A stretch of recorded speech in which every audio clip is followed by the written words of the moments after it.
Ezúttal arra a kérdésre próbálunk meg választ találni, hogy miért fontos a nyelvtanulás során a képek leírása. Minden nyelvkönyvben láthatjuk, hogy rengeteg képet alkalmaznak azért, hogy a tanuló lásson különböző dolgokat, amiket el tud mondani, eseményeket, helyzeteket, és a szókincsét, a fogalmazási készségét tudja javítani. A képek leírása tulajdonképpen bármikor fontos része lehet a tanulási folyamatnak. Például utazunk valahova, és elmeséljük, hogy milyen tengerparton jártunk. Köves, kavicsos, csúszós, a víz nehezen megközelíthető, vagy esetleg egy kellemes, homokos parton, ahol fókák vettek körül bennünket. Elmentünk a piacra, láttunk egy hentesboltot, nem biztos, hogy ebből a boltból szívesen vásárolnánk otthonra a konyhánkban valamilyen húst, és azt elkészítenénk.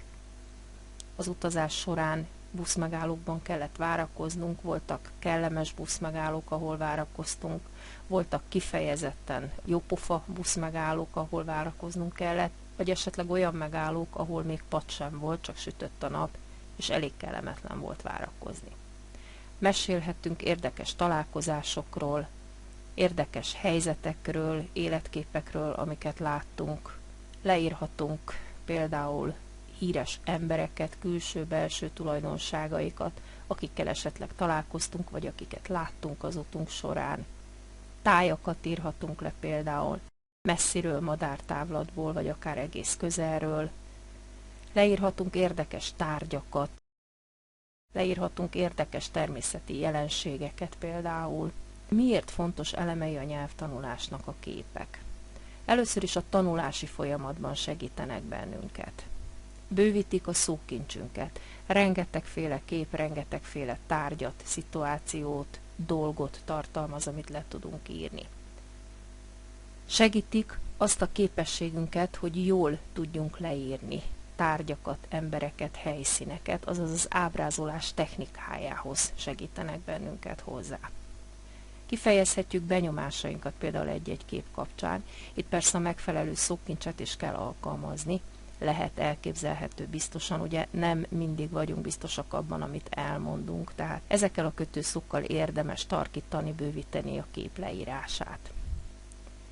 A következő nagyon fontos, maga a történetnek az elmesélése, tehát gyakorlatilag egy kompozíciót fogunk elmondani arról a képről, amit magunk előtt látunk, amit úgy kell elmondanunk, hogy a hallgatóság az megértse a kép üzenetét, megértse azt, amiért mi elmeséljük, hogy ez a kép miért, miről szól, stb. A következő nagyon fontos dolog például az érvelési technikánk fejlesztése. Tetszik egy kép, miért, nem tetszik egy kép, miért, egyetértünk azzal a szituációval, amit a képen látunk, ha igen, miért, ha nem, miért, nem, stb.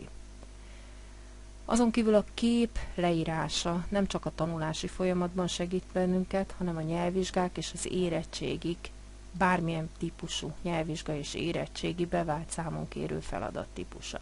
Írásban is, szóban is. Rendkívül jól tesztelhető például a tanulónak a nyelvi ismerete, tehát például a nyelvtani ismerete, a szókincse, vagy az, hogy bizonyos szituációkban mennyire van otthon, mennyire képes megállni a helyét. Mit kell általában tartalmaznia egy kép leírásának? Vagy az angol órán, ugye, vagy egy adott esetben egy nyelvvizsgán, vagy akár a kocsmában, amikor barátainkkal beszélgetünk. Először is magát a képet, tehát azt a dolgot, vagy azokat a dolgokat, helyszíneket, stb., amit a képen valójában látunk. Tartalmaznia kell, vagy legalábbis célszerű magának a képnek a típusát, tehát hogy festményről, vagy fotóról beszélgetünk-e, vagy beszélünk-e éppen. Érdekes lett a kép műfaja is, hogy most egy tájképet fogunk leírni, egy portrét, vagy egy karikatúrát. A kép helyszínét is például érdemes megadnunk, hogy mondjuk egy fotó egy faluban készült-e, vagy egy szobában, vagy esetleg egy irodaépületben. Azon kívül esetleges ismert háttérinformációkat is hozzátehetünk. Például egy adott festménynél a festőről, ha bármi érdekességet el tudunk mondani. Például miért festette azt a képet, hogyan festette azt a képet, vagy egy tüntetést ábrázoló fényképről mondjuk el tudjuk mondani, hogy mi is ott voltunk, vagy esetleg az aktuális politikai eseményről elmondjuk a véleményünket. Azon kívül a képen leírt tárgyakat, embereket, dolgokat viszonyíthatjuk egymáshoz, tehát az egymáshoz való térbeli elhelyezkedésüket is le tudjuk írni. Például ugye itt is a megfelelő szókincset alkalmazva a kép előterében, valami mögött, a jobb oldalon, stb. Az embereknek a leírásáról már beszéltünk, külső-belső tulajdonságokat is el tudunk mondani, nyilván belső tulajdonságokat úgy, hogyha nem ismerjük az illetőt, esetleg következtethetünk a külső jegyekből, persze ez mindig csak feltételezés. Szituációkat tudunk a képen leírni. Azon kívül elmondhatjuk tehát gondolatainkat, benyomásainkat, ami szintén nagyon lényeges. És a képleírásnak tartalmaznia kell, vagy célszerű tartalmazni a véleményünket az adott témával kapcsolatban. Ezek mind fontos szempontok, tanulási szempontból, vizsga szempontjából, vagy esetleg egy baráti beszélgetés alkalmával. Ha másoknak, például egy híres embernek, vagy tanárunknak, vagy barátunknak a véleményét közvetítjük a képpel kapcsolatban, az is érdekes lehet a hallgató számára. Hogyan tudunk hozzáfogni egy kép leírásához? Először is bármilyen egyszerűen és primitíven hangzik, alaposan vegyük szemügyre a képet. Meg kell állapítanunk a kép témáját, meg kell állapítanunk, hogy mi a mondandója tulajdonképpen annak a képnek. Meg kell azt is állapítanunk, hogy mire hívnánk fel a figyelmet elsősorban ezzel a képpel kapcsolatban. Nagyon fontos a mondandónk logikus megszerkesztése. Ha nem logikusan szerkesztjük meg azt, amit el akarunk mondani, össze-vissza ugrálunk, akkor sajnos érthetetlen lesz a kép leírása. Gyakorlatilag a fogalmazásírásnak az alapvető szabályait kell alkalmaznunk. Például mondatokat, tagmondatokat megfelelő kötőszavakkal kell összekapcsolnunk. Azon kívül tagolnunk kell bekezdésekre gyakorlatilag a mondandónkat, ugyanúgy, mint egy fogalmazásírásnál. Tehát ha elkezdünk egy témát, azt fejezzük be, ne kapcsolódjunk egy következő témához, vagy ne ugorjunk vissza egy esetleges előző témára, mert érthetetlen lesz, amit el szeretnénk mondani a képpel kapcsolatban. Célszerű meghatározni például egy sorrendet, ezt mi határozzuk meg a képleírásnál, amikor a képnek a tárgyait, dolgait, embereit írjuk le, hogy mondjuk jobbról balra vagy balról jobbra haladunk, vagy esetleg a kép központi mondandójától haladunk a perifériák felé, vagy fordítva. És akkor ezt a sorrendet, ezt mindig tartsuk is be, kövessük. És amikor befejeztük a kép leírását, mindig foglaljuk össze a leglényegesebb pontokat. Csak azért, hogy a hallgatóságunk megértse, hogy ezt vagy azt az üzenetet szerettük volna közvetíteni a képpel kapcsolatban. Nézzünk néhány példát képek leírására. Leírhatunk rajzot. Ha alaposan szemügyre vesszük ezt a rajzot, akkor látjuk, hogy néhány szót esetleg ki kell keresnünk a szótárból. Amikor ez megtörtént, akkor összeállíthatjuk a kép leírását. This is a color picture, a drawing actually. The picture illustrates the space. In the center of the picture there's a planet. On the surface of the planet we can see lands and oceans. And on the right side there's a dark zigzag line. Maybe it's an abyss or a flaw, but we don't know exactly. Around the planet there are some funny objects. A witch in a bubble is flying on her broom. Under her we can see the symbol of Batman. Right of it there's a flying saucer which is blue. A bird with a big red beak is flying towards the planet in space. It's rather funny, as you are unable to fly and breathe in space. Finally, there are two balloons, a pink rabbit and a yellow one that we use at Halloween. In the distance, far from the planet, there are other planets and stars. Maybe this picture is an illustration in a magazine or a science fiction book. I like this picture because it is not conventional, and probably the story that it belongs to is a funny one. Nézzünk egy másik példát egy kép leírására. Ismét egy rajzot látunk. Ismét megnézhetjük, hogy melyek azok a szavak, amiket esetleg használnunk kell a kép leírása során, és nem biztos, hogy ismerjük őket angolul, majd összeírjuk a kompozíció lényegét. This picture is an etching. It's black and white. It illustrates a 19th century kitchen. In the center of the picture, there's a fireplace. From it, a bright ball of light is coming out and rolling on the kitchen tiles. A man, a woman with a baby in her arm, and a young boy, they must be a family, seem to be terribly frightened of the ball of light. They are trying to get away from its course. A ball lightning wasn't an unknown phenomenon in those days. However, there was no explanation to its origin. Maybe there isn't today either. On the other hand, people must have known that it was dangerous and could be tremendously destructive. It seems that these people really don't know what to do. If I saw a ball lightning, I would also be tremendously frightened. There are stories about houses which have been burned down to a bright light, or about people who burn to ashes in a second.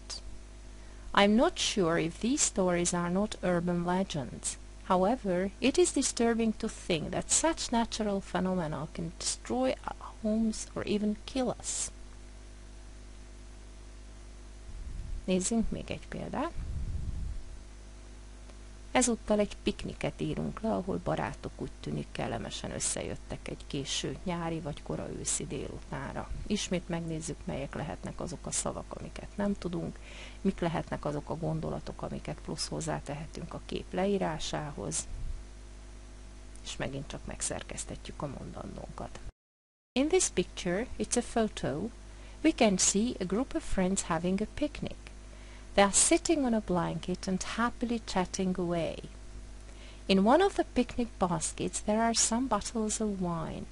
In the middle of the blanket there are some plates and knives.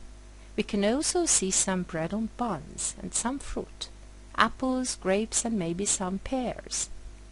The people in the picture are wearing light summer clothes. However, the grass around them looks dry, and as they have grapes on one of their plates, probably it's like summer or early autumn. Nowadays I'm always surprised to see such photos, because I think at the weekends people would rather go to plazas or big shopping malls than have a picnic somewhere in the nature. I'm absolutely sure that this photo was taken outside a city or a village. I hope they are not going to leave any litter after they leave. I love having picnics, but unfortunately it is hard to find a clean place near Budapest, as people are sometimes not really environmentally conscious. We still must learn a lot about this topic. I hope in a short time everybody will understand the importance of our correct attitude to nature. Lássunk egy újabb példát. Ezúttal egy festményt fogunk leírni. Ismét megkeressük a szavakat, amik fontosak lehetnek. Nézzük, hogy például mit mondhatnánk erről a festményről. In this picture, we can see one of Munkácsi's paintings, The Little Sugar Thief. In a parlor, a little girl is stealing some sugar from a table. On the table, there's a teapot with some cups and saucers, and a sugar bowl. Kneeling on an armchair, the girl is reaching for some sugar, while her mother is sleeping on a couch opposite her. The room looks onto a garden. Inside, there are huge pots of plants, and on the round table, which is on the left side of the picture, and on which the tea service is, there's a bunch of white flowers in a vase.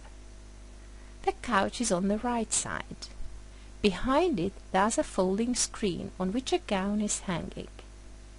Munkácsi is one of the greatest Hungarian painters. 19th century visual art, or the historical developments of Hungarian art, cannot be discussed without considering Munkácsi's life work. I study art history at the moment, and it is elevating to know that among the greatest artists of the world there is a Hungarian painter who already in his lifetime achieved a godlike status, both at home and abroad.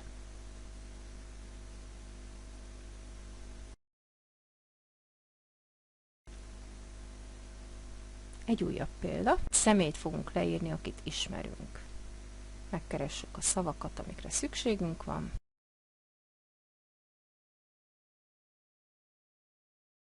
majd elmondjuk mondandónkat. Aunt Erna was my godmother, and my mother's best friend. She was tall, slender, and always elegant. She was a real lady. In this picture she is wearing a deep green silk dress with a lot of small white and some bigger orange flowers on it. On her belt she's got a big orange flower.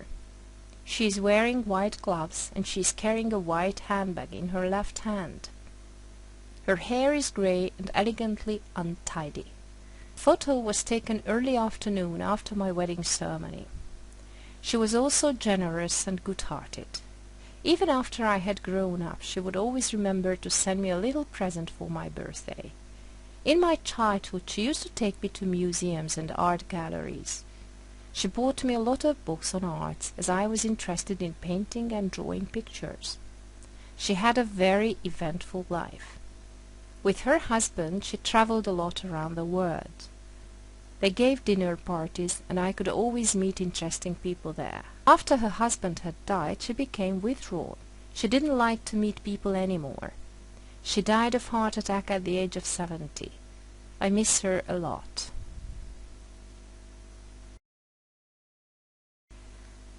A következő kép egy nagyon alapszinten lévő tanuló lehetséges kép leírása. Igazából nem sok mindent kell nyelvtanilag ismerni egy kép leírásához, elég, ha ismeri az igei névszójállítmánynak a szerkezetét, jelentőségét, a there be szerkezetet, ugye a van-nincs szerkezetet, vagy a have got, has got, birtokolni valamit szerkezetet. Íme a kép maga, és nézzük, hogy ilyen egyszerűen mit mondhatunk el egy képről. In the picture, we can see a modern kitchen. In the center of the picture, there's a young lady. She's pretty and happy. She's behind a table. On the table, there's a big bowl of fruit and an electric lemon squeezer. The table is set for two. There are 2 plates, 2 cups, and 2 glasses on the table mat, with the necessary cutlery. On the left side of the picture, there's a gas cooker. Above it, there's a fan extractor. The sink, the taps, and some cupboards are behind the lady. On the right side, there's a blender. In the foreground of the picture, at the table, there are 3 chairs. The young lady is happy because she's got a very modern and well-equipped kitchen. Unfortunately, I'm not so happy because I haven't got a modern kitchen. My kitchen is really old. Nézzük meg, hogy a képleíráshoz, a megfelelő képleíráshoz a nyelvvizsgákon és az érettségén mire van szüksége a tanulónak. Először is tudnia kell a célját a képleírásnak. A képleíráskor a tanuló szókincsének, nyelvtani felkészültségének és nyelvhasználatának a felmérése történik. A tanuló kb. 10 perc idővel rendelkezik arra, hogy a képekből felkészüljön. Mindig kap, lehet, hogy nem 10 percet, de egy kis időt arra, hogy áttekintse a képet, és elgondolkozhat azon, hogy milyen olyan szavakkal lepheti meg a vizsgabizottságot, ami például kevésbé ismert általában. Beleépíthet a mondandójába bonyolultabb nyelvtani szerkezeteket, csak azért, hogy vigéckedjen azzal, hogy ő ezeket ismeri, és megpróbálhatja szépen összeszedni a mondandóját megfelelő kötőszavakkal például, hogy ebből is kiderüljön, hogy ő szépen tud angol beszélni, és szépen tudja megkomponálni azt, amit el szeretne mondani. Arról is érdemes még beszélni, hogy mikor kezdjünk el képeket leírni. A kezdő tankönyvek is tele vannak képekkel. Gyakorlatilag rögtön az első nyelvórákon elkezdhetjük a képleírást, alapvető nyelvtani ismerettel kell csupán rendelkeznünk. Az igei névszói állítmányú mondatokat kell ismernünk, ilyen egyszerűeket, mint például ezek, hogy this is a pen, this is nice, this is the boys, a have has got szerkezetet, a there be szerkezetet. Utána jöhetnek az igei állítmányok, még az egyszerű fajták, például a can do, folyamatos jelenidő, she is working. Használhatjuk az egyszerű jelenidőt, ha már azt is ismerjük, és Minél több képet írunk le, annál nagyobb lexikai ismeretre teszünk szert, és annál többet tudunk később elmondani a képekről, de ezek ugye egymást erősítő folyamatok a nyelvtanulás során. Következő, hogy bátran használjuk a szótárakat.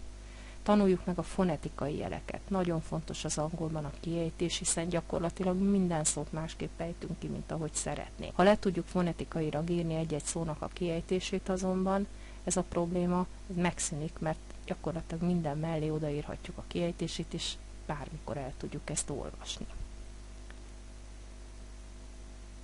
Tehát mik a legfontosabbak a kép leírásakor? Vegyük alaposan szemügyre a képet. Legyünk összeszedettek. Milyen képről van szó? Mi a kép mondandója? Szerkesszük meg a mondani valónkat, ugye a megfelelő logikai sorrendet alkalmazzuk. Mondjuk el a véleményünket, azaz a saját mondandónkat, ha akarjuk. Ezt általában akarjuk, mert biztos, hogy mindenképpen kapcsolatban valamilyen véleményünk azért van, és foglaljuk a végén össze, amit a legszükségesebbnek tartunk arról a képről, amit elmondtunk. Ezek azok az alapvető ismeretek és szabályok, amelyeket jó, ha betartunk a képek leírásakor, hiszen vagy a tanulási folyamat során erősítenek bennünket a képek, vagy a nyelvvizsgákon, érettségiken tudjuk bemutatni azt, hogy valójában mi mennyire jól tudunk angolul.